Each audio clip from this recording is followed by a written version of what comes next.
The broadcast is now starting. All attendees are in listen-only mode. Hello everybody, my name is Chris Congleton. Just wanted to thank everybody for attending. We're actually having a presentation on consultant responsibilities in regards to submitting invoices and getting reimbursement. The title is rather long but very descriptive and obviously very important to consultants. Consultants like to get paid, I assume, unless they want to start doing stuff for free, which I don't think they will. But at any rate, I think this is also important for those people here at KYTC to learn, just because it knows we know what the other half has to do. And those are the people that help us in the consultant world. I'd like to thank Megan Maynard for presenting today. She's taken her time out to get all this organized and information together so that we can let our consultants and our KYTC personnel know how to do this. So I'd like to thank her for doing that. Moving on. If you want to look at past webinars, you can do that by going to the KYTC Highway Design webpage. And if you look at that big red arrow there on the screen, there is a link to the software and support page where all the webinars, all our past webinars are posted, and you can watch them on YouTube. I find that incredibly handy. My memory is bad, and unfortunately sometimes when you're doing either stuff in MicroStation or invoicing or how to use ProjectWise, I forget stuff and I need to go back and learn it again, and sometimes the quickest way is to go back to some of those webinars. So those are incredibly handy tool for us to use to actually go back and relearn what we've forgotten. At any rate, if anybody wants to do that, they can go to the Highway Design website and click on that link. Or if you're actually just type into Google KYTC software and support, typically the first link that comes up is that web page that connects to those, or excuse me, that shows those links to YouTube. If you have any questions about MicroStation, Inroads, and ProjectWise, unfortunately, if you have questions about invoicing, you're going to have to direct those to Megan and her department. But if you have any questions about MicroStation, Inroads, and ProjectWise, send us an email at kytcadsupport@ky.gov, and we'll get those answered. So far to date, there haven't been any questions that haven't been answered to some good solution or another. As soon as we get one that we can't answer, I'm sure I won't let you know, because that's embarrassing. Just kidding. But again, if you have any questions in those areas, please don't hesitate to contact us through that email. A couple of reminders. If you're looking for professional development hours for this presentation, you have to be present for the entire webinar to earn those development hours. That's not my rule, so don't kill the messenger. But we actually have software through GoToWebinar that monitors when you came to the webinar, how long you attended, and if they come to us if you get audited, hopefully you don't, but if you get audited, and they say, how long was this person in this webinar, we have to hand over that information. So if you don't attend the entire webinar, please don't be surprised when you don't get credit for the webinar. One thing you can do is you can watch the webinar as a group and get professional development hours. I highly suggest that you make a sign-in sheet if you do this, so that there is evidence that you attended. Again, if you're in Kentucky, you know that it's on an honor system, and this isn't exactly a fail-safe way of doing it, but again, just make sure that you have that list or a copy of it so that you can show that you attended the webinar. Also, don't forget to participate in our survey at the end of the webinar. I'm having trouble talking today. It's incredibly invaluable to us in doing these webinars. It gives us some feedback to let us know how many people are attending and what they're learning and such and so forth. In this webinar, there are handouts. They're actually in the handout area. Unfortunately, I haven't loaded them in the handout area, but I will before the end of the webinar, or actually just as that webinar starts, so you can actually use them during the webinar or after the webinar. I apologize for not having those up. I remember putting them in practice, but did not put them in the actual webinar, so I apologize. A little bit of a slow morning for me. But at any rate, you can use those webinars for the webinar and after the webinar as supplementary information. For those people out there who are brave or, like me, are typing deficient, you can actually use a microphone to ask questions after the webinar. If you look at that little picture there, it actually shows where you can type in questions.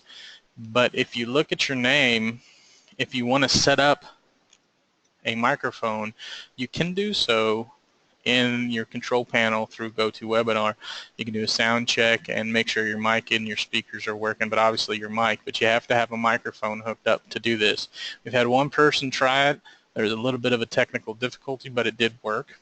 So if anybody wants to do that, you can do that, and then you can raise your hand during the question and answer session, and we will say, hey, what's your question? I do ask if you do that to consider the audience that you're speaking to and keep it G-rated if you don't mind, or at least PG-13.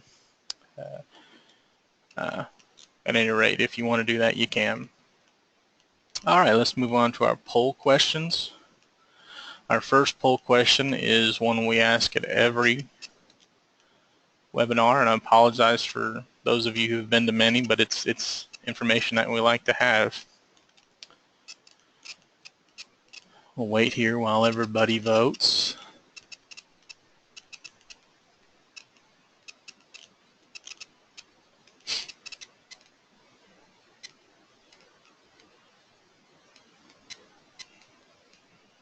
Okay, we'll get here about to 90%. We're at 88 right now. People voting. Oh, it looks like that's where it's going to stop. So we'll close it. And if you look, it looks like about 63% haven't been to a webinar before, so, or to the last one, excuse me. So we're glad you're here. We're glad you're coming. And 37%, we appreciate you coming back. Keep coming. We like to see high attendance on these. Okay, and we'll do the next poll. And this one is, have you ever been to a KYTC design webinar? And if so, how many?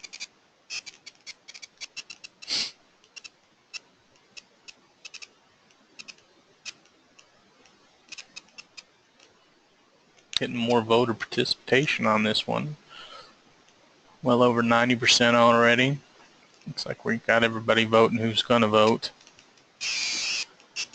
And if you look at the poll there, it looks like about 36% of you, which is the highest percentage, have at least been to one, which is excellent, that you've come. And it looks like 8%, almost 10% of you have had more than 10, which is great. And 33%, a third of you haven't ever been to a webinar. We're glad you're here. We hope you come back. If you want to attend webinars, it's something I should bring up, and you're a consultant, you can go through the Engineering Center, and they will get you on a list that will send you out invitations to these webinars. If you're a KYTC personnel person and you want to come back to these webinars, you can contact me, and my email address is, you should have gotten it with the invitation. I'm Chris Congleton, so chris.congleton@ky.gov, and I can actually put you on our KYTC invitation list. Okay, so on to the presentation. Megan, are you ready? I am. Okay, we'll get her started.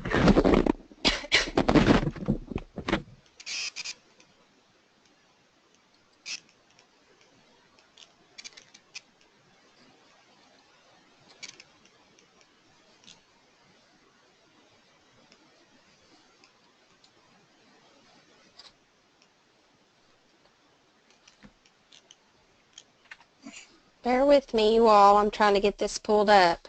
Move to the right screen.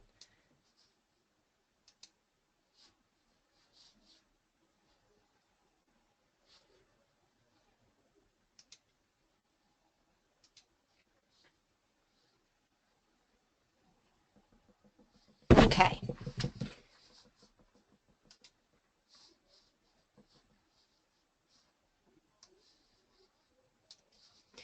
Good morning, everyone. I'd like to welcome you to the Responsibility of the Consultant webinar. Again, my name's Megan Maynard, and I work for the Division of Professional Services. Today, I'll be presenting a step-by-step guide on what to expect from the consultant in order to get paid in a timely manner. Please do not hesitate to submit questions during the webinar, and we'll address those at the end of the presentation. If you have additional questions on the topic after the webinar has ended, feel free to email me or call. Also, I'd like to point out that I have included the pay estimate instructions under the handout section of this webinar, along with the TC40, 408, and the PSC.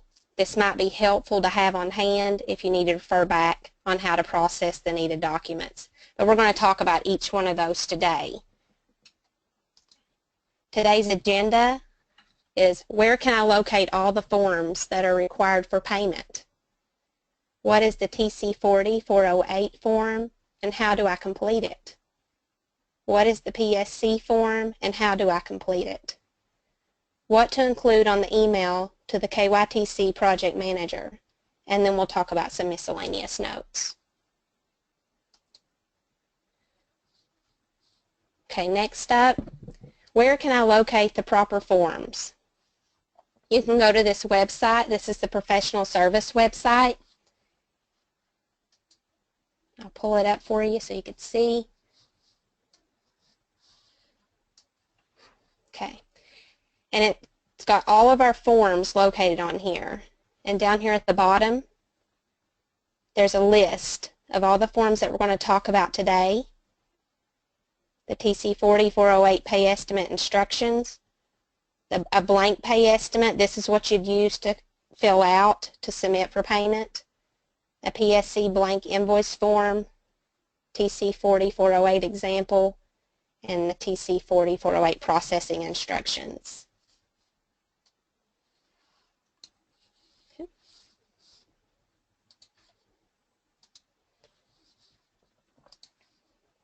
Okay. The TC40 408 pay estimate. The TC40 408 pay estimate is where all information that is needed for payment is input. An example, the contract number, funding strip, item number, DBE information, etc. Consultants will complete all non-shaded fields on the most current TC40 408 located on the professional service website. Shaded fields have formulas. The non-shaded fields are self-explained. So let's take a look at the TC40 408.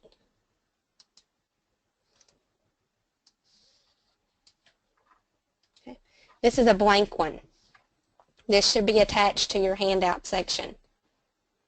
Let's go step by step on what is required. In section A, this is where you'll put your contract number, the PON 2 number. In B, this is your funding information, federal number, state number, item number, and this estimate number. This needs to be specific if it's a partial payment or a final payment by either a P or an F. And in C, this is the consultant name and address. This has to match what's on the contract. If there's an update to this, you can contact the Finance Administration Cabinet and they can give you directions on how to make changes to that. And if you want to jot this phone number down, it's 502-564-6690.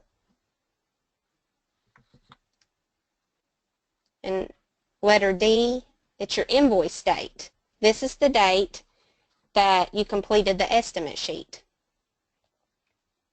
And E, this is your effective date of notice to begin work, and this can be found on your agreement. In F, this needs to state the county, route, mile point, and this can be found on your agreement, letter agreement for statewide agreements. In G, this is for work done. This is the dates that the work was completed. In H, this is your previous earnings, the sum of all the prior pay estimates needs to go in this field. And I, earnings this estimate. This is all of them totaled up, should be down here for this estimate. And then you have your DBE portion of the estimate. DBE is a disadvantaged business enterprise. That will need to state the name and the amount from this pay estimate that the DBE is getting paid for. And K, this has to be signed. It cannot be a stamp like typed in. You'll have to print this off, sign it, scan it back in. It has to be a signature. Okay. Let's go on to the PSC form. Personal Service Contract Invoice Form. The Personal Service Contract Invoice Form is required to be completed when a pay estimate is completed and sent to KYTC. I'll show you an example of those and what is required on it. This is also on your handouts.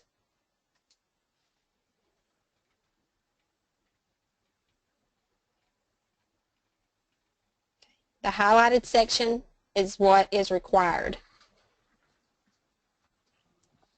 You're going to put your contract number in here. This will reflect on the TC 4408 as well in the A box. Date of invoice. It needs to match what's on your invoice. The contracting body, which is transportation cabinet, division, branch, etc. The name and address of the contractor. This in number 1 should match what's on your pay estimate. These have to match and what's on your contract. And again, you can contact the finance cabinet. They can make any changes for you with your address and your billing. Number 2, this is your tax ID. You'll need to have your tax ID right there. And it has to match with the most current address.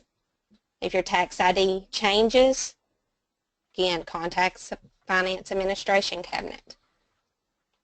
Number 3, effective period of contract. This is when your contract started and when it ends.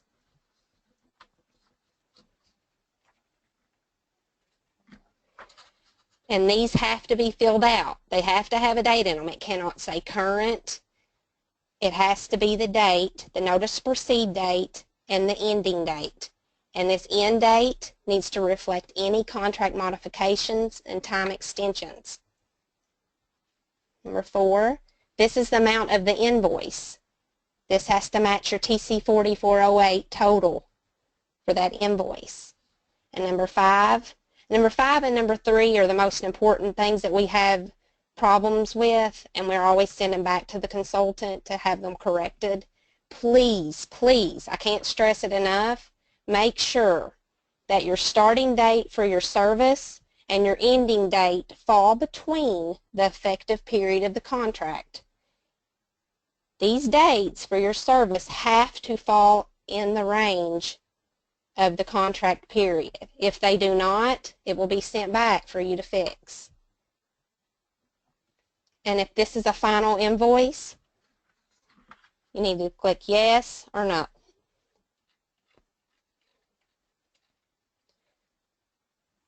Number 7, you need to put the date of the most recent invoice submitted prior. And number 8 through 14, those just need to fill out per the contract.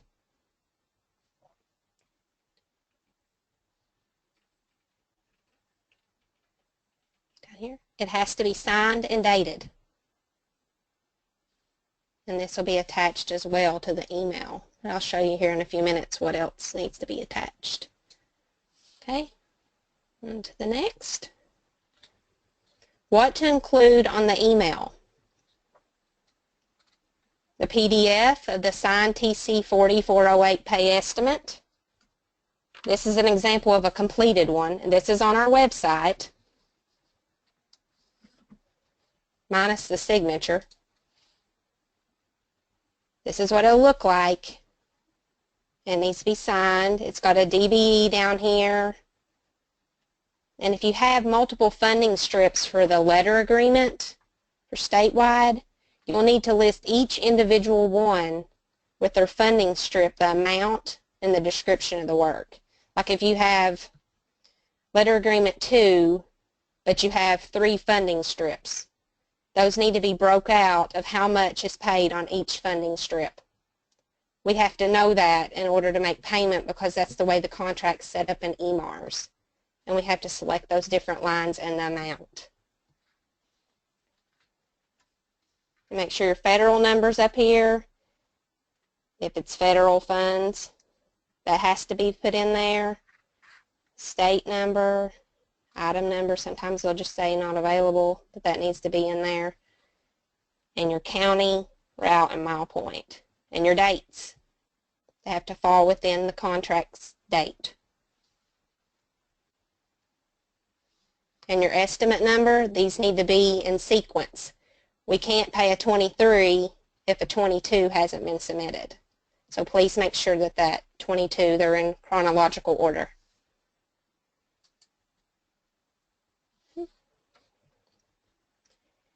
And then you'll have your PDF of the signed PSC invoice form. That's what we just went over. Show you again. This, it has to be signed, completed.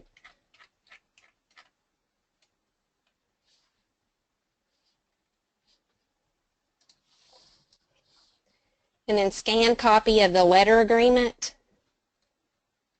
And then the cost plus, the fixed fee contracts, include a breakdown of the estimated cost. And for final pay requests, include a copy of the last project chronology memo. And those need to be emailed to the KYTC project manager.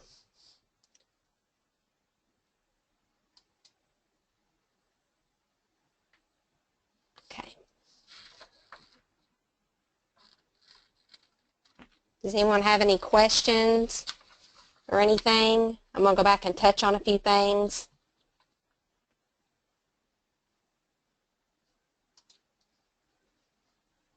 Chat. This right here is also on our website, which is pay estimate instructions. It's a step-by-step of what we just went over. The consultant and our website with all the forms on it. Talks about what goes into each section. It's got finances, phone number on there.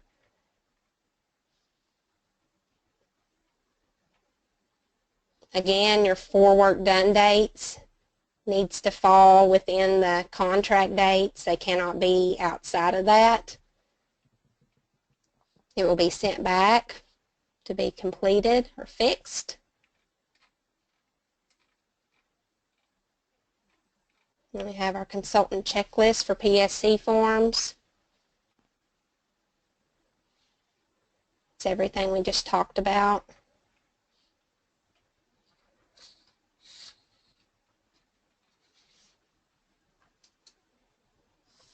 And this webinar will be on our website as well. That way you can refer back to it if you have any questions. And go back to the website again and look at it.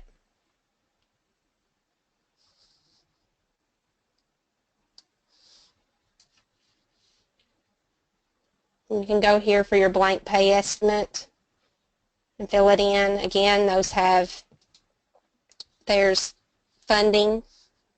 You can type it in, it'll be calculated for you.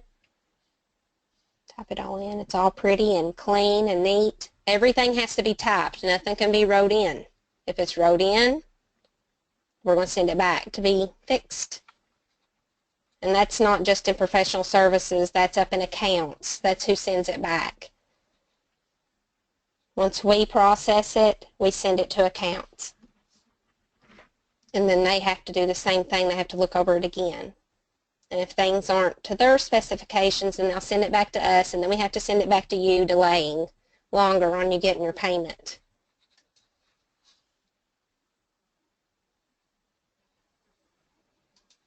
And here's the example. All this stuff's on here.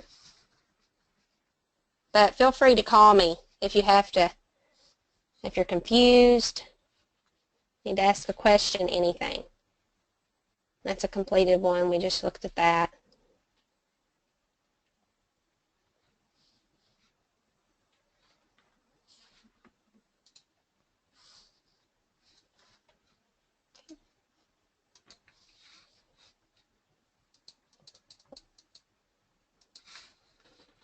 Okay.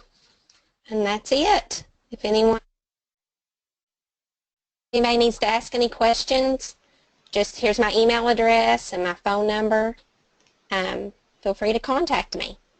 If you have any questions, just ask them down at the type them in, I think, Chris, can't you? Yeah, actually, we actually have a question there for you. Okay.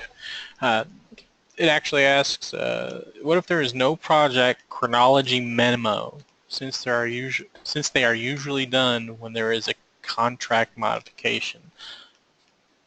So I'm not exactly sure. Let's I'm see. guessing if there's no chronology memo. That doesn't have to be attached. If there's not one for the final pay, I mean, if there's a, let me get back to you. If you can, I mean, I need to make sure with that. I don't do the final pays for like project specific. I only do them for statewide. Okay, great. I'll give you that person's Okay. person's number and or excuse me, name, and I'm sure that you can email that person. I got another question. Do you have any info on completing CMRs? Any what?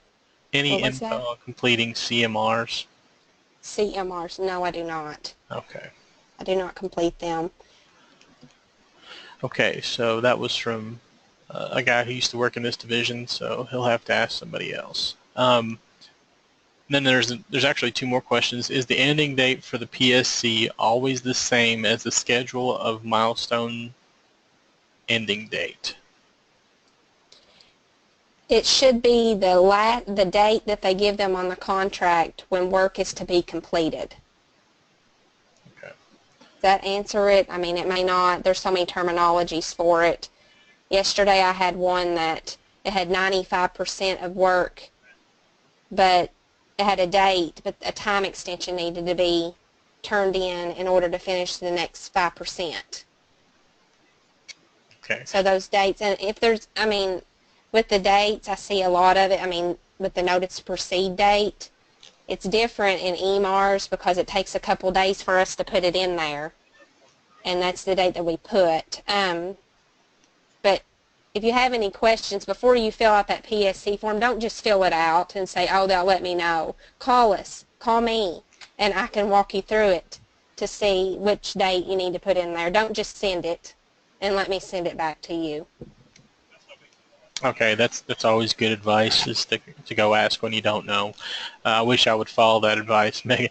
I guess also there's actually, it's in regards to final contract payment, there's a question. It says hold 5,000 to leave it open. Is that correct? It's actually, the contract needs to be, I put that in here, I think. Let's see here. Is it on my notes? That's actually right here on our website. It talks about the steps. Whoops, wrong one.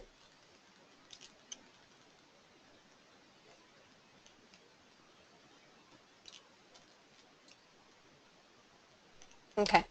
A partial payment request cannot leave a remaining balance less than 1,000, as this will liquidate the contract encumbrance and close the contract if no payments are made prior to the fiscal year close of June 30th. So we can keep $1,000 on it, and it won't close it. Okay, so it sounds like, I think that answered the question. yeah. And if it didn't, you know, I guess that person can ask a question again and make sure that he's getting what he needs. In response to the chronology memo question, if there isn't a chronology memo, there was a response back that said you can add a year to the last date. So apparently that helped. I don't know if that will. We've been talking about that, adding the year to it. Again, that's something that's being discussed about what to add to it, and it can't cross a biennium. Mm-hmm. Again, that's being discussed, but I can get more information for you with that. Okay. Okay. So I guess we'll give you that contact information so you can get with that person. Is there anything else that anybody needs? I mean, I know that was quick, but and I There's know that actually a you've couple more seen it all. questions. Okay. There's I actually, can't see them. I know. If you actually open, there's actually a questions box that you have to hit the plus thing on. I'm not sure if that's on your control box or not. I don't see them. Okay. It might be, as a presenter, I think you might not be able to see them. I'm not sure. And he says, how can I or a consultant check the status of a payment, and who do I contact? You can contact me, and I can look to see if it's been paid, or if it's in the districts and doesn't come to us, then you'll need to contact the project manager in the district. But again, we can help you out. I mean, you can call me and I can ask, you know, I can look it up and tell you who to contact.